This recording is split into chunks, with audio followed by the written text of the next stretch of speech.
દોસ્તો આ એક સચ્ચી કહાની છે જે તમે સંભાળીને તમારા હોશ ઉડી જશે તો ચાલો શરૂ કરી કહાની જ્યારે હું મારા મામાના ઘરે જતી ત્યારની છે। આ વાત હું મારા મામાના ઘરે રહીતી। હું ત્યાં જ કોલેજ કરતી હું દરરોજ મારા મામા સાથે વાડીએ જતી। એક દિવસે એવું બન્યું જે સાંભળીને તમારી ધરતી નીચેથી પગ સરકી જશે।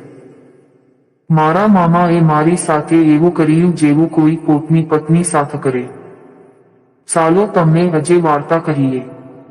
મારા મામા મને જોઈને તેમનો 7 ઇંચ પોપટ ટક ટક ઊંચો થઈ જતો અને મને તો બહુ ડર લાગતો પણ હું પણ તેમની સાથે સંતા કૂકડો રમતી પણ। એક દિવસ મામાએ વાડીમાં બીજી રમત રમાડી તે રમત પેલા મેં રમી નહોતી તે ખાટલા કબડ્ડીને માટે મને તૈયાર કરી અને ખાટલા કબડ્ડી રમી। મેં તો હા પડી દીધી અને હું અને મામા ખાટલા કબડ્ડી ચાલુ કરી પેલા તો મારા મામાએ મને ખાટલ પર સુવડાવી મને કે આંખ બંધ કરી નાખ।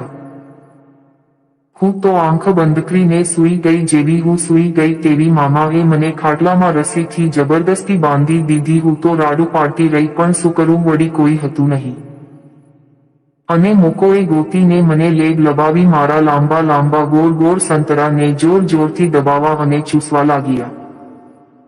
ત્યાં હું રડતી રડતી ના પાડતી પણ એ તો હવસના શોખીન હતા એટલે એમનો કાલો રાક્ષસ મારામાં આંખો નાખી દીધો।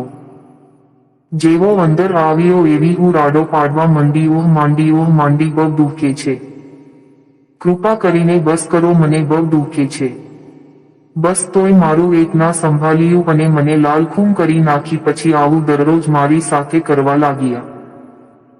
મને જબરદસ્તી એમની સાથે લઈ જતા અને મારું બહુ પાણી કાઢી નાખતા આમ આવું 1 વર્ષ સુધી ચાલ્યું પછી એક દિવસ હું ગર્ભવતી થઈ અને મને મામા સાથે મારા જબરદસ્તી લગ્ન કરાવી નાખ્યા અને મારી જિંદગી સાવ પતી ગઈ। તે પછી તે મારા નામે ધંધો ચાલુ કરી દીધો। હું દરરોજ બહુ સહન કરતી, મારી સાથે દરરોજ 10 લોકો સૂતા અને મારું બહુ ઢીલું કરી નાખતા। હું સાવ ચાલી પણ નહોતી શકતી કારણ કે હસખોરે મને લગાવીને બધું ચૂસી લીધું હતું।